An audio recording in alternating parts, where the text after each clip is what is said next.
If there is one war story that everybody needs to hear at least once, it is the crazy story of how this small group of Russian soldiers during World War I defended Auschwitz Fortress in Poland.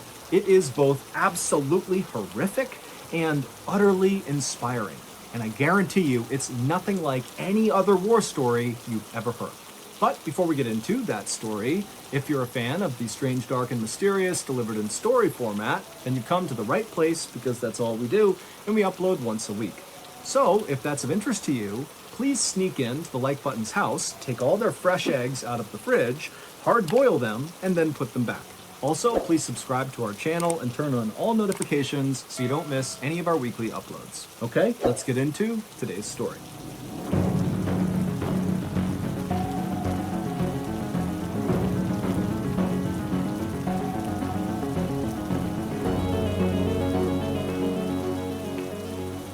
On the morning of August 3rd, 1915, during World War I, a 21-year-old Russian soldier named Vladimir Kotlinski looked out from behind the huge stone walls of Auschwitz Fortress in Poland.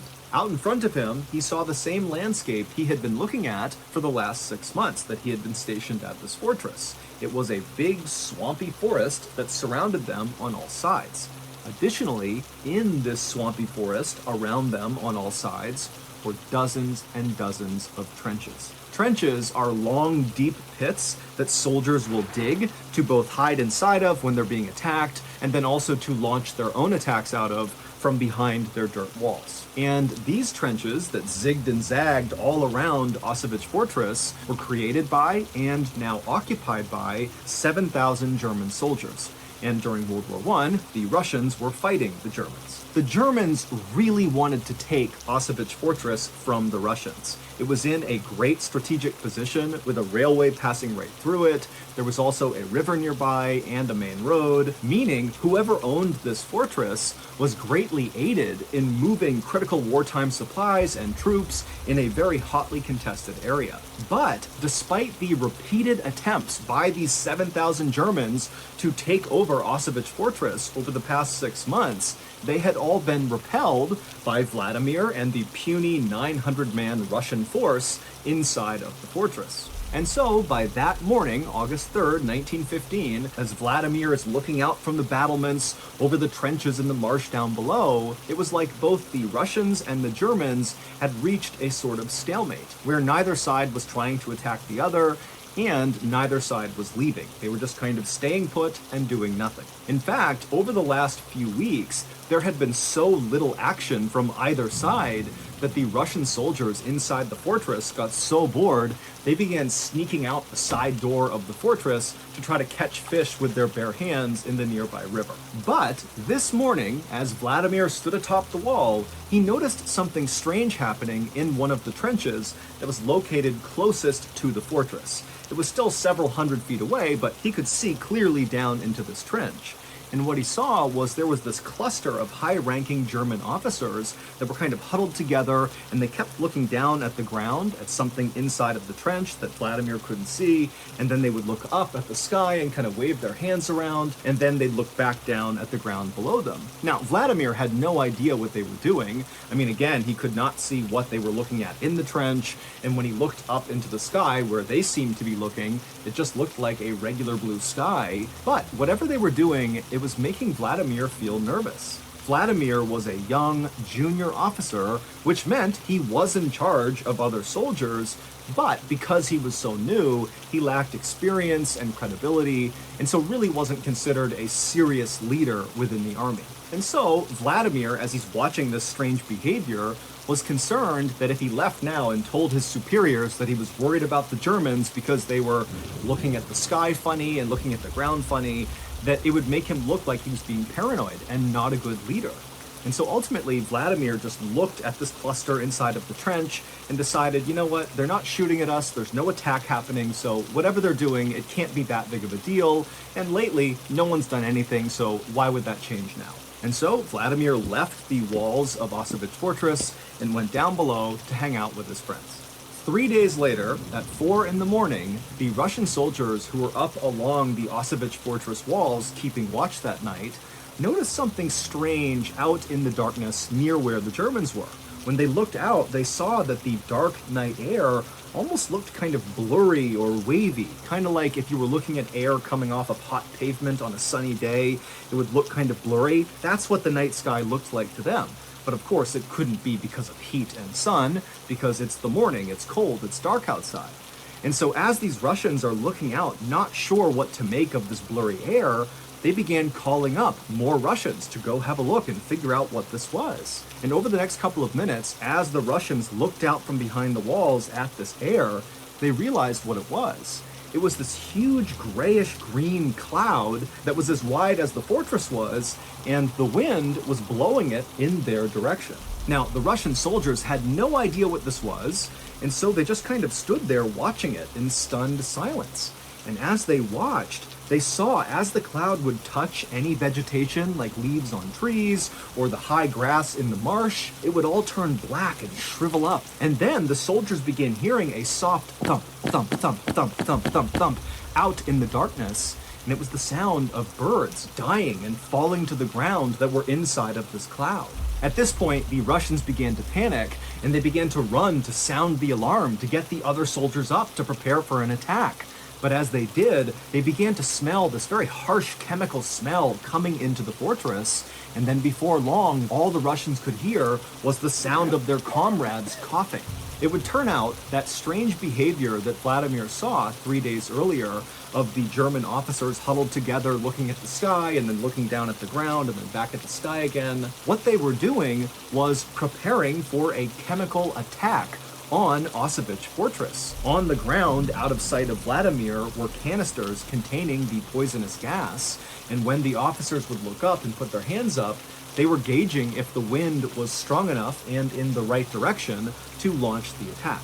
Now, 3 days ago, the wind had not been in their favor, but this morning at 4 a.m. on August 6th, 1915, the wind had been in their favor, and they had released the gas. And this gas was quite possibly the worst gas you could ever come up against on the battlefield.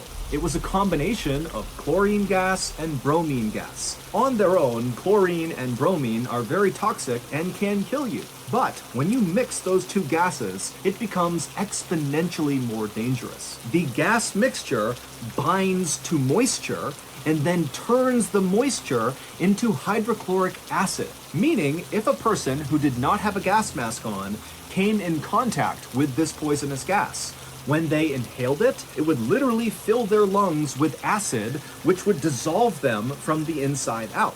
And then also, the gas would get into their eyes and into their nose, and the acid there would burrow holes into their skull.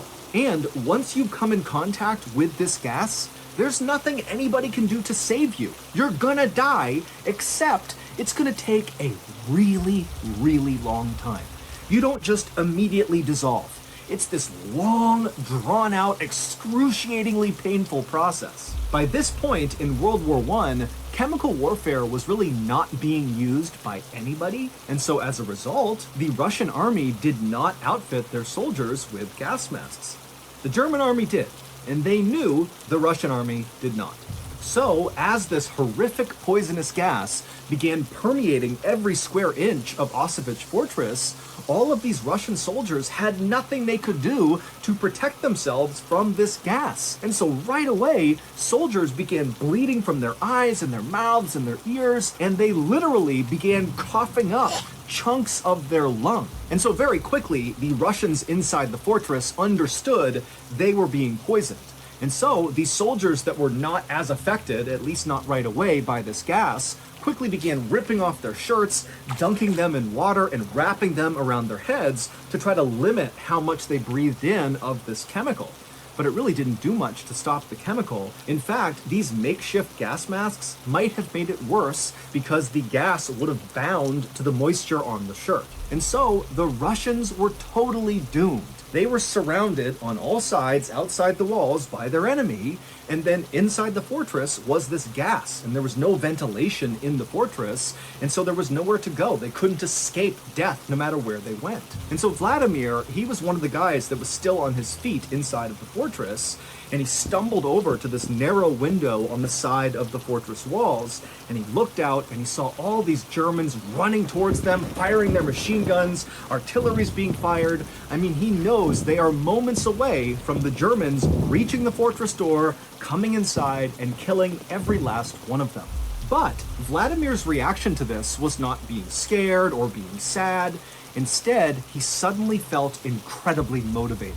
If they're going to come in here and kill us, then we're going to make it as hard as humanly possible first. Vladimir had a reputation for being totally fearless. Over the past 6 months that they had been under siege from the German army out in their trenches, anytime fighting broke out, Vladimir was always the first to run up and be right on the front line of fighting, and then several times when his comrades had been shot or wounded, Vladimir would run out into the line of fire to save the fallen soldiers. It was like Vladimir lacked any instinct for self-preservation. And so as the Germans continued their run towards the fortress, artillery shells are hitting the walls, there's constant gunfire, and Vladimir, he leaves his window and he marches back over to the open courtyard inside of this fortress where the 100 or so other still living Russian soldiers were. I mean, they're all gonna die. They've been totally poisoned by this gas, and it's just a matter of time now, but they're still on their feet, and Vladimir walks over to them, and even though, again, he's pretty junior, he stands up and he says to them, "This is our moment. We are all going to die, but what we do right now will define us." And the way Vladimir said it, he got those 100 soldiers who were on death's door to be so motivated so quickly that they rallied to him. And so as these men are literally bleeding out of their eyes, their mouths, they're coughing up pieces of their lung, Vladimir explained the plan. And then moments later, with Vladimir in the front, this gaggle of soon-to-die Russian soldiers charged towards the gates, opened the fortress, and began running out towards the Germans, screaming with their bayonets lowered. Now, the Germans on the outside fully expected that this chemical attack would kill all of the Russians, that taking Auschwitz Fortress would be super routine because when they walked in, everybody would be dead. And so suddenly to have the fortress open and have these men that are covered in bloody rags and they're puking up pieces of their organs and they're stumbling forward like zombies with bayonets out, screaming like banshees, it scared the living out of the Germans. In fact, they were so quickly terrified by what they saw, they literally dropped their guns, turned, and began running back towards their trenches. And as they did, Vladimir and his dead man army began picking off the Germans one by one.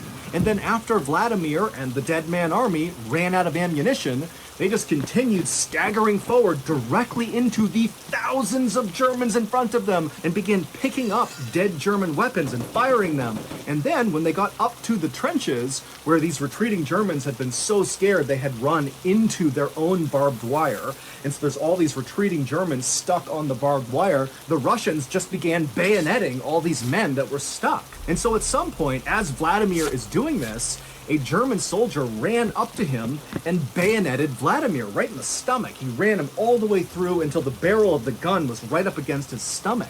And Vladimir apparently looked down at this bayonet, knew he had been completely run through, and he looked up at the German who had just stabbed him, who was still holding the gun, and Vladimir spit blood and lung tissue all over this German's face, and then just began screaming directly at this guy. And so the German was so scared, he just dropped the gun, turned, tried to run, and then Vladimir was back on his gun with the bayonet still in his stomach, shooting at the Germans. The Germans were so completely caught off guard and terrified by Vladimir's dead man army counterattack that even though they outnumbered the Russians 70-1, they failed to take Auschwitz Fortress. The main reason for that was the Germans who had escaped the counterattack and made it back to their trenches. They told the other German soldiers that the Russians had turned into zombies, literally, that they were undead, and so attacking them was pointless. They're already dead.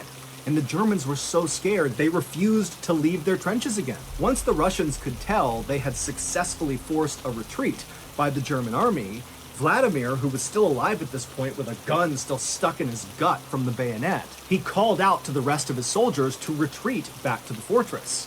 And so this handful of Russian soldiers who were about to die, they hobbled their way back inside of their fortress, and then Vladimir gave his final command: destroy the fortress. If we can't have it, nobody can. Every single Russian soldier that came in contact with that poisonous gas died, including Vladimir. When the Germans did eventually take Auschwitz Fortress at a later date, when again, all of the Russians were dead, when the Germans went inside, they realized the fortress had been destroyed and it was no longer strategically valuable. Vladimir would be awarded posthumously Russia's highest military honor. His actions and the actions of the other dying soldiers that fought alongside him are remembered today in stories, songs, and statues all across Russia.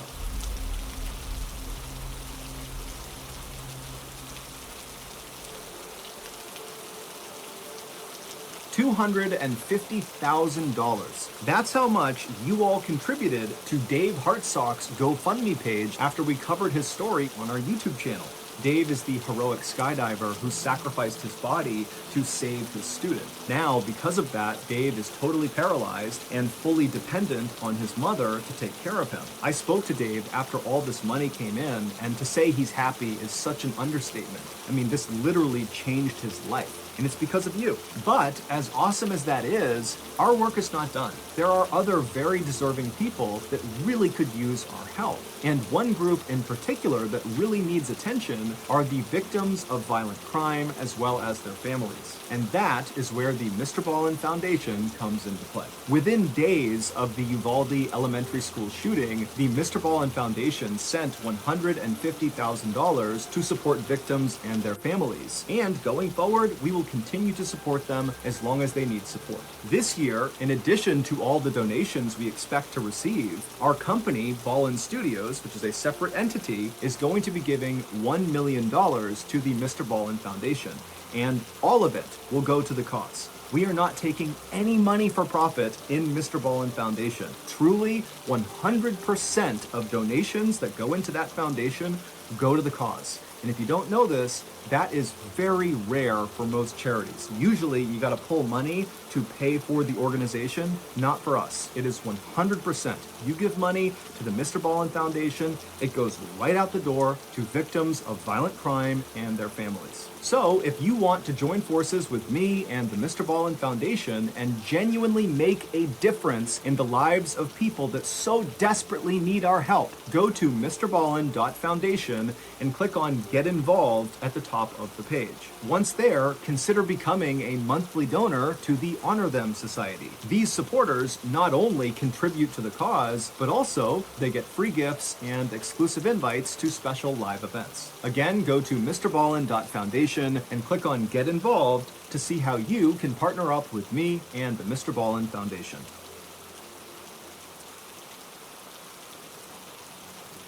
So that's going to do it. If you got something out of today's episode and you haven't done this already, please sneak into the Like Button's house and remove all of their fresh eggs from their fridge, hard boil them, and then put them back.